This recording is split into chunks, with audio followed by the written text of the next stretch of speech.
For decades, researchers have been trying to communicate with Bigfoot. But have you ever wondered who he is trying to communicate with? These audio recordings might just answer that question. For decades, people have tried to communicate with Bigfoot. But a more unsettling question sits underneath that effort. Who, if anyone, is it trying to communicate with? That question quietly lingered for years. Then artificial intelligence stepped in and changed the direction entirely. Come on. Here's the thing about Bigfoot. The reason why it's so attractive is because it used to be a real animal. 100%. It was a thing called Gigantopithecus. Bring that shit up, They Jimmy. didn't know about Gigantopithecus until, I believe it was the 1920s. When AI systems were finally turned loose on the 1967 Patterson-Gimlin film, the expectation was simple. This would be the moment the mystery ended. A grainy 59-second clip from the woods of Northern California was about to be examined with tools that can detect patterns no human eye can even perceive. Instead, something unexpected happened. The analysis did not expose a trick. It did not reveal stitching, padding, or manipulation. What it uncovered went deeper. It forced even the most confident skeptics to pause. Because this film, after more than half a century, still refuses to collapse under scrutiny. Each year, there are hundreds of Bigfoot sightings across the country. Some people devote their lives to the pursuit of the creature. While there's no conclusive proof Bigfoot exists, when some new evidence pops up, you can bet we're going to check it out. A mystery, older than the film. Long before cameras, before science tried to categorize everything, stories like this already existed. Indigenous communities across North America spoke of towering beings moving through forests long before Western explorers documented anything. The Lummi people described a nocturnal giant. Other groups spoke of a figure that guarded wilderness itself. Even further back, ancient texts describe something similar. In the Epic of Gilgamesh, there is Enkidu, a wild being covered in hair, living among animals, separate from human civilization. These accounts are separated by continents, cultures, and thousands of years. Yet the descriptions overlap in a way that feels too consistent to ignore. And that consistency is where the discomfort begins. Because if these stories were just imagination, why do they align so closely? The obsession that led to Bluff Creek. The modern search for Bigfoot did not begin with the Patterson-Gimlin film. It built slowly, almost quietly, through scattered reports and fragments of evidence. Footprints started appearing in Northern California. Deep impressions in mud and soil, often found in remote logging areas. Most of them were dismissed. Some were clearly hoaxes.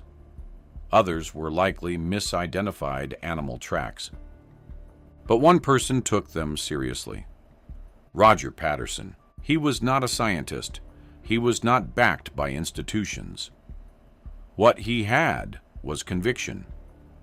After reading about similar creatures, he became convinced that something real was being overlooked. Between 1962 and 1964, he made multiple expeditions into Bluff Creek. The area was dense, isolated, and difficult to navigate. Visibility dropped quickly. Sound carried unpredictably.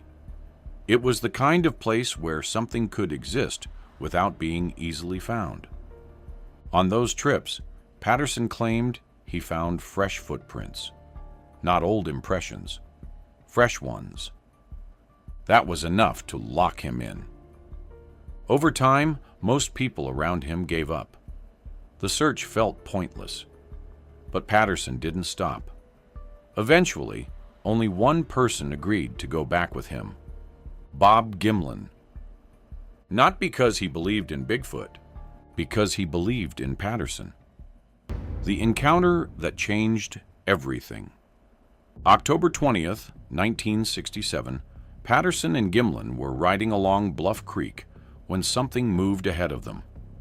The figure stood upright, nearly 7 feet tall, covered in thick brown hair that shifted naturally as it walked. It crouched briefly behind a fallen log, almost as if it understood the need to stay hidden. But it was too large to disappear. Patterson's horse reacted first, rearing in panic. He was thrown off, hit the ground, and scrambled for his camera. A 16mm film camera, pulled from a saddlebag with shaking hands. What followed lasted less than a minute, but that minute would define everything that came after. The creature moved across a clearing, not running, not startled, just walking, calm, controlled, heavy in a way that suggested real mass. At one point, it turned its head back toward the camera. Then it disappeared into the forest. And just like that, it was gone. Frame 352 and what it shows. Out of those 59 seconds, one moment became the center of everything. Frame 352. The image shows the creature mid-stride, looking back over its shoulder. That movement alone has been studied more than most scientific images, because it looks natural, almost disturbingly so. The shoulders roll with weight. The muscles beneath the fur appear to shift in coordination with movement. The body maintains balance in a way that suggests something real, not constructed. When AI analyzed this frame, it didn't just look at appearance. It tracked motion, the center of gravity, the limb coordination, the rhythm of the walk. And the result was clear, almost impossible to ignore. This was not consistent with a human in a suit, not with technology from the 1960s, not even with modern techniques. The proportions were off. The arms were too long relative to the body. The gait showed mid-foot flexibility, something rarely seen in humans, but common in more primitive locomotion.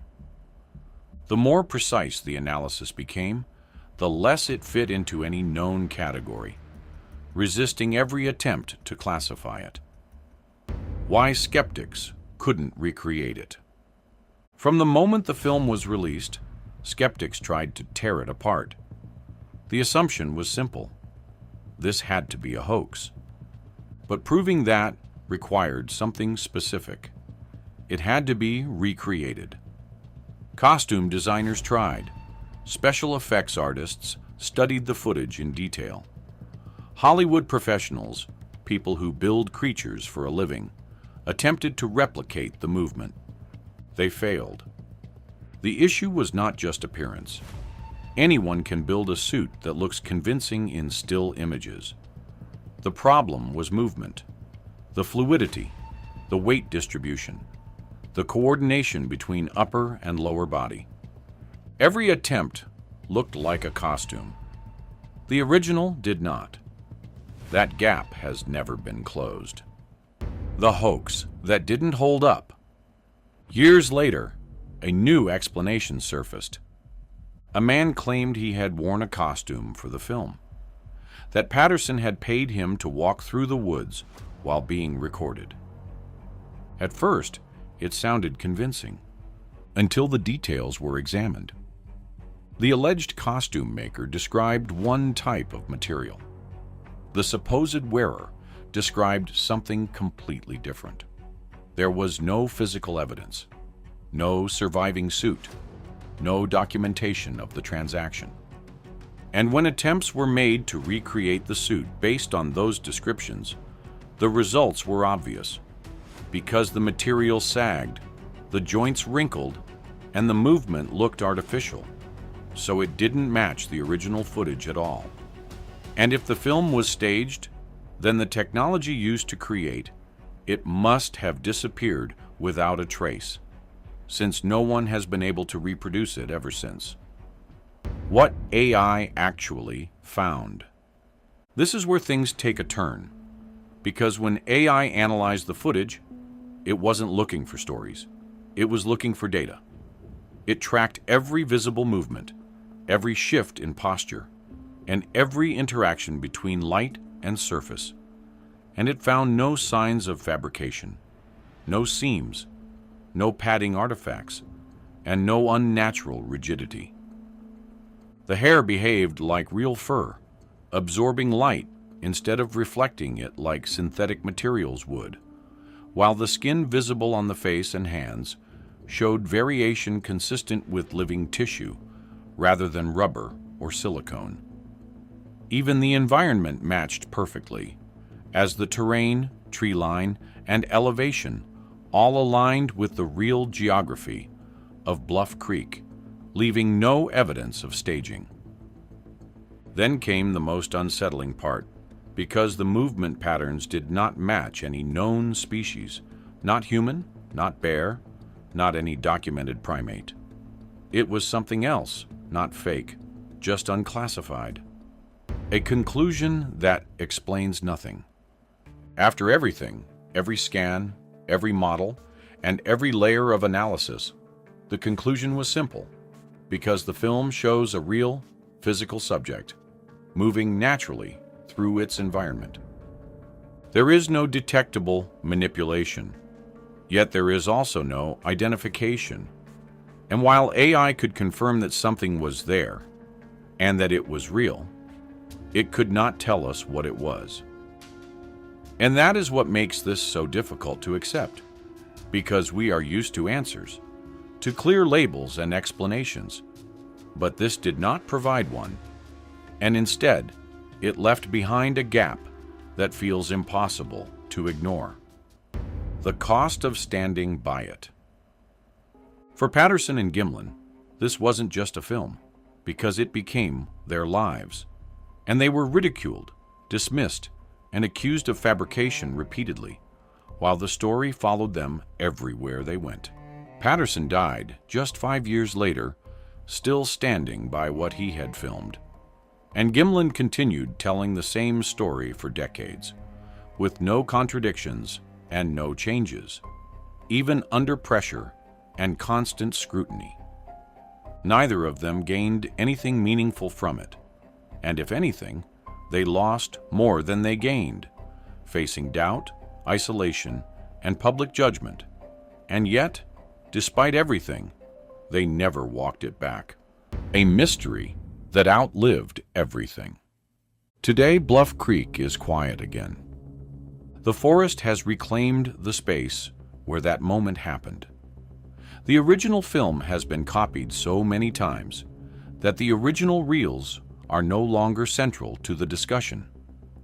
But the questions remain, stronger now than they were in 1967.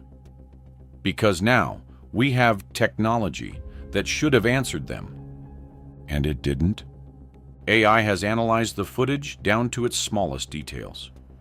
It has removed human bias, stripped away interpretation, and reduced everything to measurable data. And still, the result is the same. Either this is the most convincing illusion ever captured on film, or it is evidence of something we have not yet identified. There is no comfortable middle ground. And maybe that is the real reason this film still matters. Not because it proves something, but because it refuses to fit into anything we already understand.